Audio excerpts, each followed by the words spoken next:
What's going on, nation? Today I'm going to share with you one exercise to help with stubborn bicep growth. And if you have uneven biceps, you might want to pay attention as well, because this exercise will definitely help you out. Now, throughout my lifting career, I've always had a much easier time building my triceps. My triceps just always responded really well to weightlifting, and although I don't have small biceps by any means, I never really felt that same satisfaction from my bicep workouts that I would get from my tricep workouts. And I'll tell you what, since I started implementing my cheat and recover workouts, or my cheat and recover technique into my workouts, the one muscle group I've seen the biggest results from has been my biceps. And I want to talk to those of you with muscle imbalances too, because last year when I injured my left bicep, I could tell a difference between my left and right when I would flex. And you guys could even notice in some photos. But I can tell you now, they're pretty much the same exact size again. And this is what really helped me. And so what I'm going to show you guys how to do is implement cheat and recover on a barbell bicep curl. But I want to explain the science behind it first, all right? No matter what exercise you're doing, you will always be 40% stronger in the eccentric portion of the movement, which is the negative. So if you take that advice and you apply it to a barbell bicep curl, there's no possible way that you're going to be able to lift the amount of weight you need to lift during the concentric phase, which is the way up, in order to really maximize the overload on your biceps on the way down. So if the maximum you can curl for a set of 8 repetitions is 100 pounds, and which is a lot of weight, don't get me wrong, and you curl that 100 pounds to here, you're still 40% stronger in the negative. So you're not maximizing the overload on the biceps throughout the negative portion of the movement. And that's where cheat and recover comes in. Now, I will say this, guys. Cheat and recover is not for beginners. Your muscles aren't ready. Your tendons aren't ready. And when it comes to an exercise like this, you have to have good core control in order to handle a maximum load on your biceps. So if you're a beginner, maybe wait until you've progressed a bit more before trying this. So just so you know.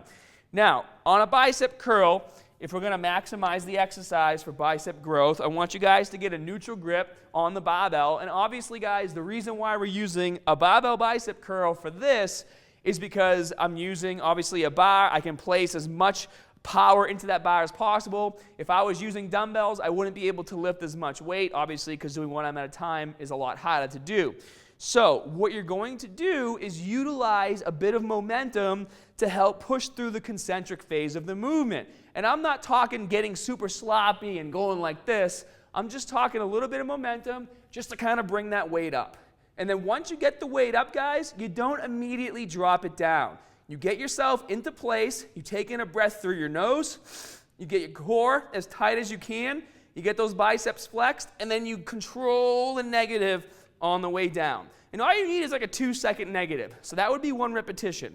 Bring it back up, get into place, control on the way down, 2 seconds. Bring it up, get into place, control on the way down, and you're going to perform 8 cheat reps just like that. As soon as you finish the cheat reps, what you're then going to do is lower the weight to a weight that you can handle 8 clean repetitions, so 8 repetitions with proper form. And the reason why I do the cheat and recover, guys, is because my body type, as you guys know from my fitness genes report, I have a higher ratio of slow twitch muscle fibers to fast twitch. So what that basically means is for me to build muscle, yes, I need progressive overload, but I also need a lot of volume. And if you guys want to know more about that, I got links to fitness genes down in the info section below. But so once I finish the 8 cheat reps, in order to infuse more volume into my workout, I'm going to perform 8 more repetitions with proper range of motion. And because my biceps are already fatigued from the cheat reps, it's going to make the concentric phase of all these reps much harder. So I'm going to be really benefiting from the exercise, and I'm training throughout full range of motion on the recover sets. Now, there are some key things you have to keep in mind when doing a barbell bicep curl, especially during cheat and recover. In order to curl the most amount of weight possible, and I've made videos about this before in the past, You have got to keep a tight core. Some of you guys might even want to use a weightlifting belt to help keep your core super tight so you can lift even more weight when doing this exercise. And I'll show you what I mean. If you're using a lot of weight and you do your cheat reps and you bring the weight up to the top and you don't take in a breath and flex your core, as you bring the weight down, it's going to bring you down with it. And if it brings you forward like this, all the tension comes out of your biceps.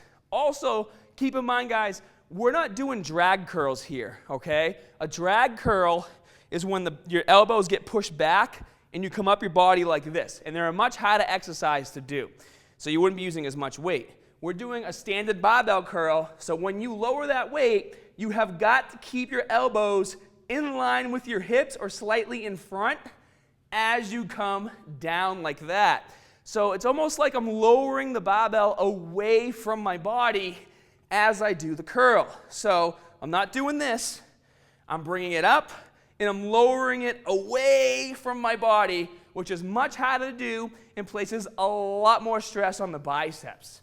Remember, the key here is, yes, we're trying to use more weight. Yes, we're trying to overload, but the overall goal is to place as much of an overload on those biceps as possible to spark some growth out of them. And to be honest with you guys, if I'm lucky enough to go to the gym and have a workout partner, because my schedule's so crazy sometimes, what I like to do on my cheat reps is to literally have my workout partner stand in front of me. My wife does this for me too, and I'll literally have her basically pick the bar up for me. Well, might be hard for my wife, but when it's really heavy, I'll find somebody else. But I'll have them just literally pick the bar up for me and bring it to the top, and then I just focus on the negative on all the 8 repetitions during the cheat part of the set. Because remember, during the cheats, we do not care about the concentric phase. Our goal is to get as much tension on the biceps during that eccentric portion where we're 40% stronger throughout the entire set of the cheat reps. So I hope this makes sense to you guys. And if it doesn't, you can always leave a comment down in the comment section below. I'd be more than happy to answer your question.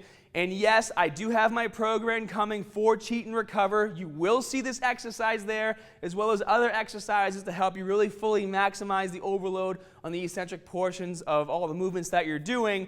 So that is coming, and I will be putting out a video talking about, you know, an in-depth, going in-depth on Cheat and Recover, what it is and how it works, and all the science behind it. So that's coming soon too. But a lot of you guys have been asking me lately about biceps and stubborn bicep growth and muscle imbalances with biceps. So I just wanted to do a really quick video to show you guys an exercise you can add to your workout arsenal right now and start to see some growth. So if you're ready to see some big biceps, please show some love and hit that thumbs up button. Subscribe if you haven't already. And as always, guys, more good stuff coming soon. See ya.